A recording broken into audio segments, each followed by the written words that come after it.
Vacancy में फंस चुके हैं।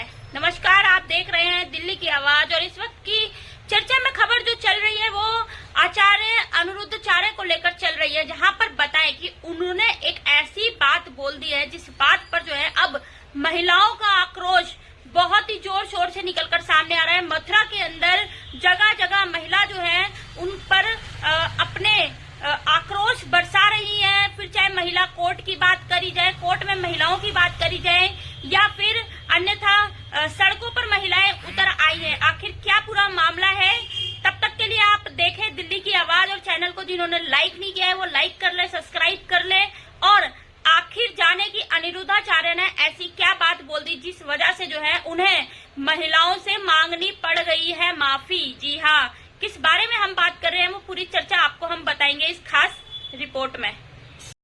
बताएं आपको कि कथा के दौरान उन्होंने लाखों हजारों भक्तों के बीच महिलाओं को लेकर एक ऐसी बात कह डाली जो कि बहुत ही शर्मनाक निकलकर सामने आई है, जहां पर उन्होंने कहा कि 25 साल की लड़कियां जो है अपनी जवानी में 4 जगह मुंह मार लेती हैं और परिवार वाले उस पर ध्यान नहीं देते, लगाम नहीं लगाते। और उसके बाद उन्होंने सीधा निशाना साधा साहिल के केस को लेकर और साहिल के केस को लेकर, जहां पर उन्होंने कहा कि इतनी कम उम्र में वो इस तरीके की जब बाहर लड़कों के साथ घूम फिर के आती हैं, उनके साथ इस तरीके की हरकत कर आती है, तो वो अपने पति को कैसे स्वीकार कर लेंगी।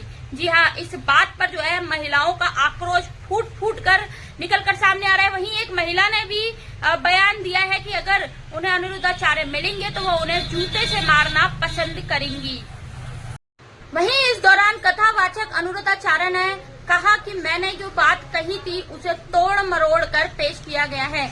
मैंने यहाँ पर सभी लड़कियों के लिए बात नहीं कही थी, मैंने यहाँ पर कुछ लड़कियों के लिए बात कही थी। उन्होंने अपने बयान को कुछ का नाम देकर बहुत ही आसानी से खत्म कर दिया है कि मैं सबकी लड़कियों के बारे में बात नहीं कर रहा था, कुछ ऐसी लड़कियों के बारे में बात कर रहा था। जहां पर अब उन्होंने इस बात पर जो है जब आक्रोश निकलकर सामने आया तो उन्होंने मीडिया के सामने आकर अपनी बोली हुई बात पर माफी भी मांग ली है और उन्होंने ये भी कहा है कि अगर महिलाओं को इससे ठेस पहुंची है तो मैं उनसे हाथ जोड़कर अपनी बहन, माता, बेटियों से माफी मांगता हूं। बाकी मेरा कहने का उद्देश्य ऐसा कुछ नहीं था, मैं कुछ लड़कियों के बारे में ही कह रहा था, उनके संस्कारों के बारे में ही कह रहा था। बाकी आपका क्या कहना है इस पूरी वीडियो पर एक बार कमेंट कर जरूर बताएं।